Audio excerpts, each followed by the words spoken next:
আমাদের শৈশবের কোন এক সময়ে আমরা সকলেই আশা করি আমাদের কিছু জাদুকরী শক্তি থাকুক। আমাদের আজকের গল্পটিও তেমনই কিছু বিশেষ মানুষকে নিয়ে।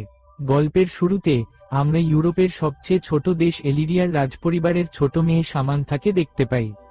গোপন পরিবারে জন্ম নেওয়ার মতো এখনো গোপন, তাকে রাজকুমারীর মতো আচরণ করা হয়নি এবং অন্যদিকে তার বড় বোন এলিয়েনোর একবারে সবকিছু পেতে পারে।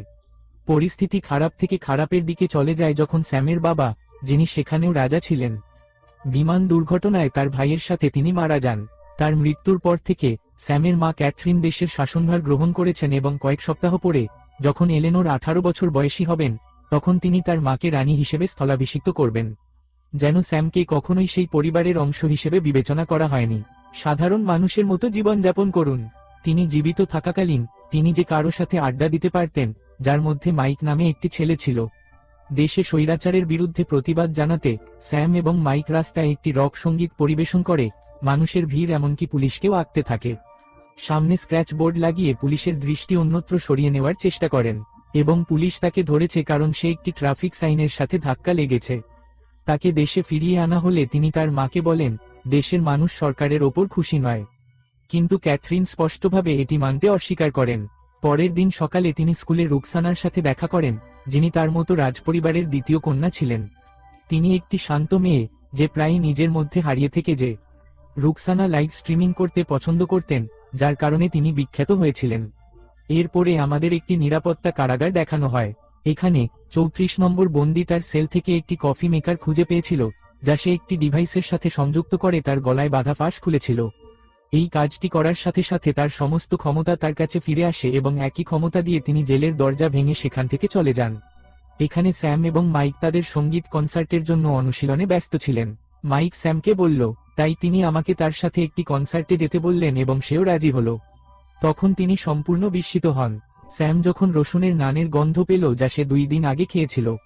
সেই রাতে এলেনের রাজাভিষেক পার্টিতে যোগ দেওয়ার সময় স্যাম মনে পড়ে যে সে মাইকের সাথে একটি পার্টিতে যাওয়ার প্রতিশ্রুতি দিয়েছিল।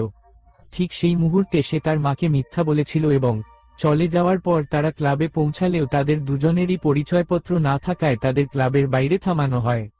তারপর তিনি সেখানে কাজ করা লোকজনকে পেছনের দরজা দিয়ে ঢুকতে দেখেন এবং স্যাম দূরত্বে দাঁড়িয়ে কোনোভাবে তাদের পাসওয়ার্ড খুঁজে পান।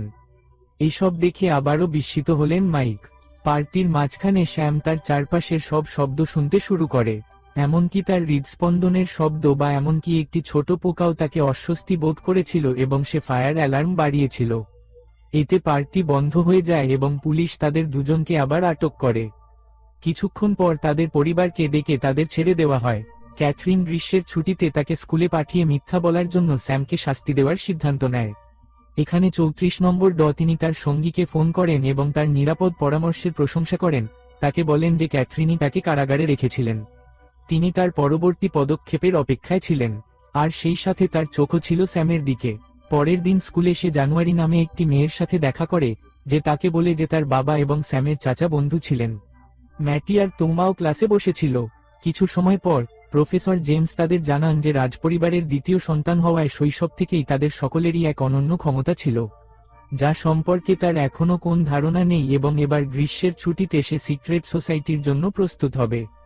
স্যাম তার মা ক্যাথরিনকে এই গোপন সোসাইটি প্রোগ্রামের প্রধান হিসাবে দেখে হতবাক।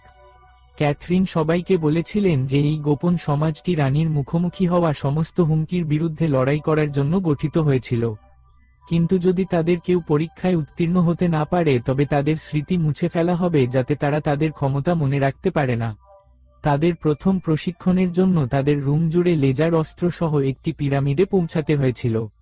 সামনে এগোতেই একদিক থেকে আক্রমণ করা হয়। ধীরে ধীরে সবাই এগিয়ে যেতে শুরু করে এবং তাদের ক্ষমতা সম্পর্কে শিখতে শুরু করে। অদৃশ্য হওয়ার ক্ষমতা ছিল, তার শক্তি দিয়ে মানুষকে নিয়ন্ত্রণ করতে পারে এবং অন্যদিকে স্যাম মিনিটের বিবরণ শুনতে এবং দেখতে সক্ষম হয়েছিল, যার কারণে সে অন্য সবার চেয়ে অনেক দ্রুত পরীক্ষায় উত্তীর্ণ হয়েছিল। কিন্তু সব শিক্ষার্থী তাদের প্রথম পরীক্ষায় ফেল করে। জানুয়ারি তখন আবিষ্কার করেন যে তিনি অন্যদের স্পর্শ করে অল্প সময়ের জন্য ক্ষমতা চুরি করার ক্ষমতা রাখেন এবং ম্যাথিউ পোকামাকড় নিয়ন্ত্রণ করতে পারে। পরের দিন প্রত্যেককে তাদের সামর্থ্য অনুযায়ী ক্ষমতা কাটিয়ে ওঠার অনুশীলন করানো হয়। স্যামকে স্পিকারে ভরা একটি ঘরে নিয়ে যাওয়া হয় এবং শব্দগুলি মনোযোগ সহকারে শুনতে বলা হয়। তোমাকে চার্লি নামের একটি কুকুর নিয়ন্ত্রণের দায়িত্ব দেওয়া হয়েছিল। পোকামাকড় সম্পূর্ণ নিয়ন্ত্রণে আনার কাজ পেয়েছে মেথি। অন্যদিকে তাকে তুষার ও বৃষ্টিতে তার ক্ষমতা ব্যবহার করতে শিখতে হবে। আন্নার পানির নিচে শ্বাস নেওয়ার ক্ষমতা শেখার জন্য জানুয়ারিকে তার ক্ষমতা ব্যবহার করতে হয়েছিল। জেমস ইচ্ছাকৃতভাবে বাচ্চাদের পরীক্ষা করার জন্য স্যামকে বিষাক্ত খাবার খাওয়ায়, তারপর জানুয়ারি স্যামকে তার আপেল খেতে দেয়।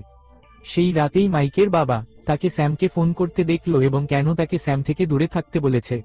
পরের দিন স্যাম তার মায়ের সাথে দেখা করেন, যিনি তাকে একটি আন্ডারগ্রাউন্ড হেডকোয়ার্টারে দেখিয়েছিলেন।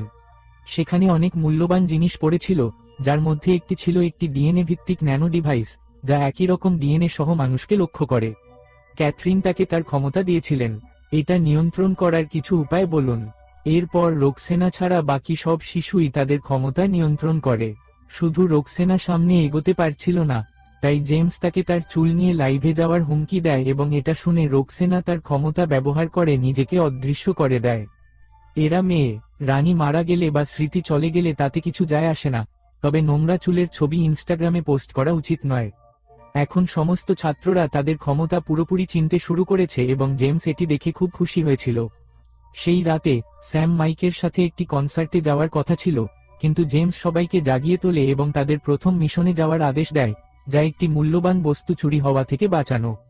জায়গায় পৌঁছে স্যাম তার শক্তি দিয়ে চোরটিকে শনাক্ত করে এবং তারপরে সবাই তাকে তাড়া করে এবং তাকে ধরে ফেলে। কিন্তু বাস্তবে সে চোর নয়, জানুয়ারির প্রশিক্ষক ছিল এবং এটা করা হয়েছিল শুধুমাত্র তার দৃষ্টি সরিয়ে দেওয়ার জন্য। তারা সকলেই তাদের অন্যান্য মিশনে ছড়িয়ে পড়ে এবং জেমস এটি দেখে খুব রেগে যায় এবং তিনি পরের দিন ক্লাস বাতিল করেন। স্যাম কনসার্টে আসার জন্য মাইকের কাছে ক্ষমাপ্রার্থী, কিন্তু সে তার সাথে কি ঘটছে সে সম্পর্কে তাকে সত্য বলতে পারে না। আর এতেই মন খারাপ করে দরিদ্র মাইক। যেহেতু পরের দিন ছুটির দিন ছিল, সবাই বাইরে যাওয়ার পরিকল্পনা করেছিল এবং ইতিমধ্যে জানুয়ারি এবং স্যাম ভালো বন্ধু হয়ে গিয়েছিল। এমনকি স্যাম তাকে তার বাড়িতে আমন্ত্রণ জানায়। দুই বন্ধু তার বাড়িতে লুকিয়ে তার স্টুডিওতে যায়, যেখানে স্যাম জানুয়ারিকে বলে যে তার বাবা তাকে এত ভালোবাসতেন যে তিনি তার জন্য পুরো টাওয়ারটিকে একটি স্টুডিওতে পরিণত করেছিলেন। ঠিক তখনই মাইকও সেখানে এসে স্যামকে ছাড়া মজা করতে দেখে রেগে গিয়ে সেখান থেকে চলে গেল। কিছুক্ষণ পর বন্দি নং 34 হঠাৎ করে তাদের সবাইকে আক্রমণ করে এবং পালিয়ে যাওয়ার আগে সে স্যাম স্নোফ্লেক্সকে ডাকে, যা স্যাম দ্রুত ধরে ফেলে কারণ শুধুমাত্র তার বাবা তাকে স্নোফ্লেক্স বলে ডাকেন। জেমস সবাইকে চুপ থাকতে বলেছিল, কিন্তু স্যাম তাকে উপেক্ষা করে এবং 34 নম্বর বন্দির পিছনে দৌড়ে তাকে জঙ্গলে খুঁজে পায়। যখন জেমস স্যামকে বাঁচাতে গিয়ে গুরুতর আহত হয়, সে স্যামকে প্রকাশ করে যে সে তার আঙ্কেল স্বীকার করেছে, কিন্তু সে তাকে অন্য কিছু বলার আগেই জানুয়ারি আসে এবং তাকে তার চুরি করা ক্ষমতা দিয়ে একটি শক্তিশালী ঘুষি দেয়।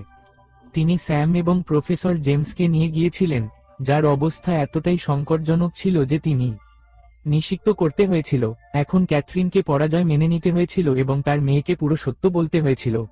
তিনি বলেছিলেন যে অ্যাডামেন্ট রাজা হওয়ার জন্য তার বাবাকে হত্যা করেছিলেন এবং তার অপরাধের কারণে ক্যাথরিন তাকে উচ্চ নিরাপত্তা কারাগারে বন্দী করেছিলেন। স্যাম কারাগারে তার চাচার সাথে দেখা করে, যেখানে অ্যাডামেন্ট তাকে বলে যে সে আসলে দেশের একনায়ক।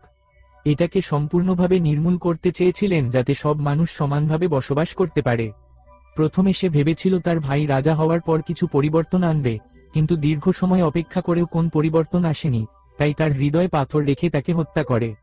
এরপরে তিনি তার বড় বোনের সাথে দেখা করেছিলেন, যিনি তাকে আস্থা দিয়েছেন যে রানী হওয়ার পর তিনি অবশ্যই এদেশে পরিবর্তন আনবেন। সে তার বোনকে বিশ্বাস করেছিল এবং অন্য সবার গোপনীয়তা বজায় রেখে তার সম্পূর্ণ নিরাপত্তার যত্ন নিতে সম্মত হয়েছিল। সে রাতে স্যাম হাসপাতালে গিয়ে জেমসের সাথে দেখা করেছিল এবং সে জেমসের কাছে ক্ষমা চেয়েছিল। রাজাভিষেকের দিন বিশ্বের সব রাজপরিবারের মানুষ সেখানে পৌঁছেছিলেন। তিনি সেদিন তার ক্ষমতা ব্যবহার করতে অক্ষম ছিলেন কারণ জানুয়ারি তার ক্ষমতা চুরি করেছিল এবং সে গোপনে ভূগর্ভস্থ সদর দফতরে পৌঁছেছিল। সেখানে তিনি রক্ষীদের আদেশ দেন আদমন্তকে ছেড়ে দিতে, এবং আমরা জানতে পারি যে কেউ আদমন্তের সাথে ফোনে রয়েছে। এবং না, এটি শুধুমাত্র জানুয়ারি ছিল। শুরু থেকেই দুজনে একসঙ্গে ছিলেন। তারপর তিনি ফিরে যান এবং তার বন্ধুদের তাকে অনুসরণ করতে বলেন এবং তাদের সেলে তালাবদ্ধ করে দেন। কিন্তু ম্যাথিস তার একটি মাছির সাহায্যে স্যামকে পুরো ঘটনাটি খুলে বলল। স্যাম তার ক্ষমতা ব্যবহার করে অ্যাডমিট খুঁজে বের করতে এবং তাকে অনুসরণ করে। এখানে রানীর রাজাভিষেক শুরু হয়েছিল এবং অ্যাডমন্ড সেখানে পৌঁছেছিলেন এবং একটি ন্যানো ডিভাইস লাগিয়েছিলেন যা রাজপরিবারের রক্তযুক্ত সমস্ত লোককে ধ্বংস করবে। স্যাম জানতে পেরেছিল যে জানুয়ারি তার পিছনে আসছে। সে দৌড়ে মাইকের বাড়িতে গেল এবং তার কাছে সাহায্য চাইল। প্রথমে মাইক প্রত্যাখ্যান করে, কিন্তু যখন স্যাম তাকে তার প্রস্তাব দেয়, গোপন কথা বললে তিনি রাজি হন। এরপর দুজনে মিলে জানুয়ারিকে ধরে ফেলে, যিনি স্বীকার করেন যে তিনি অ্যাডামেন্টকে সমর্থন করছেন যাতে তিনি গোপন রাখতে পারেন। এরপরে তারা সবাইকে মুক্ত করার এবং আদামান্টের বিরুদ্ধে একসাথে লড়াই করার পরিকল্পনা করেছিল। অ্যাডমিট বিশ্বাস করতেন যে রাজবংশের অবসান হলেই মানুষ প্রকৃত স্বাধীনতা পাবে এবং তাকে বিভ্রান্ত করে তারা তাকে এমন একটি কক্ষে নিয়ে আসে যেখানে ইতিমধ্যেই একটি ডিভাইস লাগানো ছিল যা অ্যাডমিটের ক্ষমতাকে দুর্বল করে দিয়েছিল। ততক্ষণে মাইক ন্যানো ডিভাইসটিকে পুনঃপ্রোগ্রাম করেছে, এর ভিতরে অ্যাডমিটকে আটকে রেখেছে। রাজ অভিষেক কোনো সমস্যা ছাড়াই সম্পন্ন হয়েছিল এবং এখন তিনি দেশের রানী এবং গোপন সমাজে গৃহীত হয়েছিল। প্রফেসর জেমস সুস্থ হওয়ার পর ক্যাথরিন নতুন রানীকে সিক্রেট সোসাইটির কথা বলেন। স্বৈরাচারের পাশাপাশি জনগণকে প্রতিশ্রুতি দেন রানী, সরকার গঠনেরও সুযোগ দেওয়া হবে যাতে সব মানুষ পূর্ণ স্বাধীনতা নিয়ে বাঁচতে পারে। হঠাৎ সবাইকে জানানো হয় যে জানুয়ারি জেল থেকে পালিয়ে গেছে এবং এখন সবাই মিলে তাকে ধরতে হবে। সুতরাং আপনি যদি বেছে নিতে পারেন, তাহলে আপনি কোন পরাশক্তিকে বেছে নেবেন? অনুগ্রহ করে কমেন্টে জানান।